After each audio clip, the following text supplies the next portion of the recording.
Halo pemirsa GPR TV, dari Sabang sampai Merauke, dari Miangas hingga Pulau Rote. Bertemu lagi bersama saya Mona Azari Nisak dalam Kominfo Newsroom.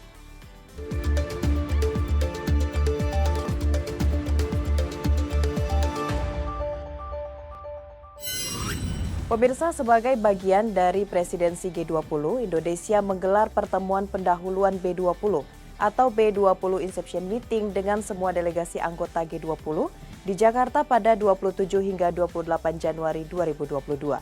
Dalam pertemuan ini, Presiden Joko Widodo menyatakan bahwa Indonesia berkomitmen dan terbuka untuk kerjasama dan investasi dalam 3 peluang utama.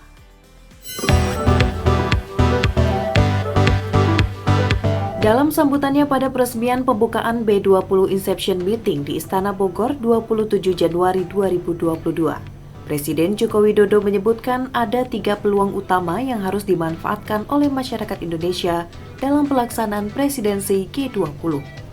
Yang pertama yakni transisi menuju ekonomi hijau.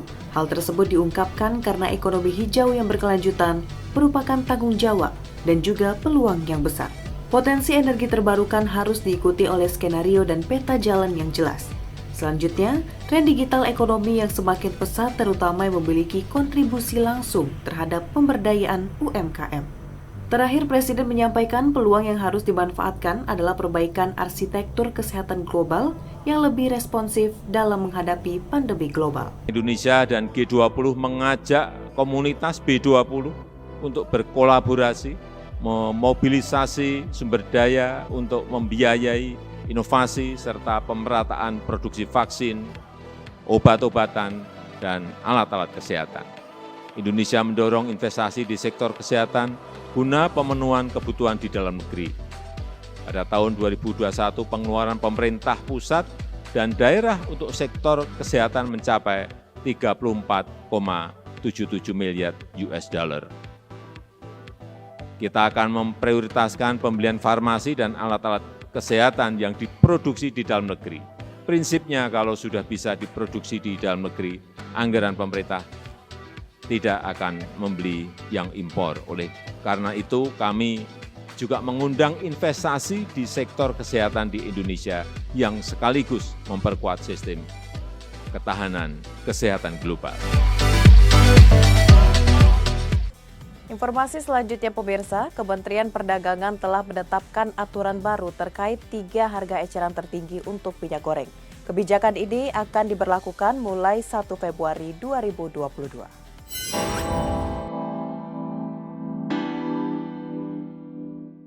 Setelah melakukan evaluasi mengenai kebijakan minyak goreng kemasan satu harga, Kementerian Perdagangan Republik Indonesia menetapkan mulai 27 Januari 2022 akan menerapkan kebijakan Domestic Market Obligation dan Domestic Price Obligation.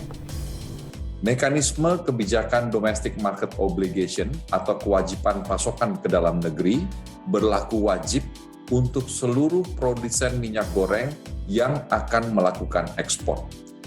Nantinya, seluruh eksportir yang akan mengekspor wajib memasok minyak goreng ke dalam negeri sebesar 20% dari volume ekspor mereka masing-masing di tahun 2022.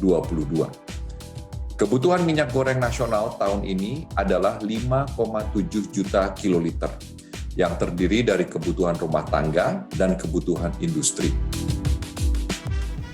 Seiring dengan penerapan kebijakan Domestic Market Obligation, penerapan Domestic Price Obligation meliputi 9.300 per kilogram untuk CPO, 10.300 per kilogram untuk oleum. Selain itu, pertanggal 1 Februari 2022, Kementerian Perdagangan Republik Indonesia menetapkan harga eceran tertinggi minyak goreng untuk minyak goreng curah sebesar Rp11.500 per liter, minyak goreng kemasan sederhana sebesar Rp13.500 per liter, dan minyak goreng kemasan premium sebesar Rp14.000 per liter. Terkait dengan subsidi minyak goreng, Menteri Keuangan Sri Mulyani menyebut salah satu faktor yang menjadi penentu kebijakan ialah mencari efektivitas dan akuntabilitas. Dengan penerapan kebijakan subsidi terbaru ini diharapkan akan tepat sasaran. Pemerintah telah menurunkan batas maksimal harga minyak goreng curah menjadi Rp11.500 per liter dan minyak goreng kemasan menjadi Rp14.000 per liter mulai 1 Februari 2022. Berkaitan dengan hal ini, Menteri Keuangan Sri Mulyani Indrawati mengungkapkan, alasan keputusan pemerintah untuk mensubsidi dan menetapkan batas maksimal harga minyak goreng kemasan menjadi Rp14.000 per liter. Menurutnya kebijakan tersebut lebih dulu diambil karena efektivitas dan akuntabilitas dalam pengaturan minyak goreng kemasan lebih mudah dipertanggungjawabkan. Dan akan sulit melacak kemana APBN menyasar jika yang disubsidi adalah minyak curah. Tapi kalau minyak goreng curah, instrumen APBN itu akan sulit banget masuk ke sananya. Lebih mudah minyak goreng kemasan karena dia ada pabrikannya. Keinginan membantu masyarakat langsung, cepat, tapi tetap akuntabel dan mengurangi ekses dengan tadi jalurnya itu selalu dihadapi oleh kita semuanya. Jadi saya mungkin berharap, mungkin dalam hal ini tidak berarti dalam hal ini kita tidak melihat juga, tapi kita melihat, tapi kemudian polisinya itu didesain supaya kita tahu bahwa dia akan seakuntabel mungkin.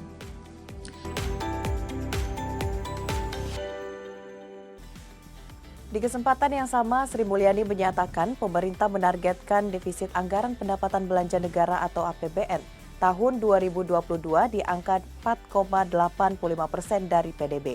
Defisit anggaran tersebut diyakini lebih rendah dari pagu yang ditetapkan APBN 2022. Menteri Keuangan Sri Mulyani Indrawati meyakini pemerintah akan berupaya menurunkan defisit anggaran secara signifikan pada tahun 2022 demi mengurangi kebutuhan pembiayaan pada tahun ini. Berdasarkan perhitungan Badan Kebijakan Fiskal, defisit anggaran 2022 bisa ditekan hingga 4,3% dari PDB. Artinya realisasi defisit anggaran pada tahun 2021 sudah lebih rendah dari tahun ini, mencapai 783,7 triliun atau 4,65% dari PDB. Sehingga muncul keyakinan bahwa realisasi defisit 2022 akan lebih dan menjadi modal menghadapi ketidakpastian global.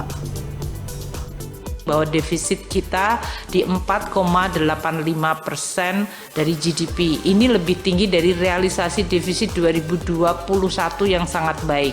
Turun drop di 4,7. Jadi kita berharap realisasi defisit 2022 akan jauh lebih rendah dari yang ada di dalam undang-undang. Sri Mulyani juga mengatakan penurunan defisit anggaran akan menghasilkan konsekuensi penting seperti gejolak ekonomi dan politik global. Sebab ketidakpastian global tersebut akan membawa spillover effect yang signifikan. Dari sisi capital flow, kenaikan suku bunga, nilai tukar, dan jadi sisi volatilitas di sektor keuangan. Kalau kita mampu menurunkan defisit secara signifikan, maka kebutuhan pembiayaan tahun ini juga akan jauh lebih menurun.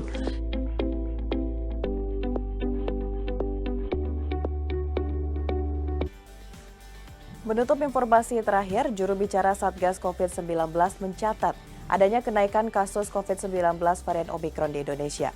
Namun demikian, jika dibandingkan dengan kasus kenaikan Delta pada bulan Juli 2021 lalu, jumlah kasus Omicron masih jauh di bawah Delta. Untuk itu, agar tren kenaikan ini tidak sampai melonjak, juru bicara Satgas COVID menghimbau masyarakat untuk tetap mematuhi protokol kesehatan dan meminta pihak perusahaan untuk menerapkan WFH kembali. Dengan semakin meningkatnya lonjakan kasus positif COVID-19 varian Omicron, Satgas COVID-19 mengimbau kepada masyarakat untuk lebih meningkatkan protokol kesehatan. Juru bicara Satgas COVID-19 Wiku Adhisa Smito juga meminta kepada perkantoran non-esensial untuk mempertimbangkan menerapkan WFH kembali. Hal tersebut untuk menekan peningkatan penyebaran varian Omicron di Indonesia. Hingga Kamis 28 Januari 2022, kasus COVID-19 sudah mencapai angka 4.309.270 orang. Kepada perkantoran non-esensial dapat mempertimbangkan untuk menerapkan WFH kembali sebagai bentuk antisipasi terus meningkatnya kasus COVID-19.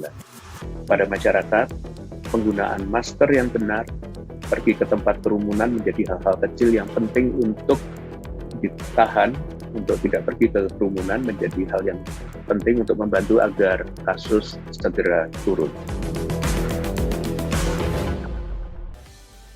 Itulah ragam informasi yang telah kami kemas untuk Anda. Dapatkan update berita pilihan setiap harinya di kanal GPR TV atau melalui sosial media gprtv.id. Saya Boda Azarini pamit, sampai jumpa.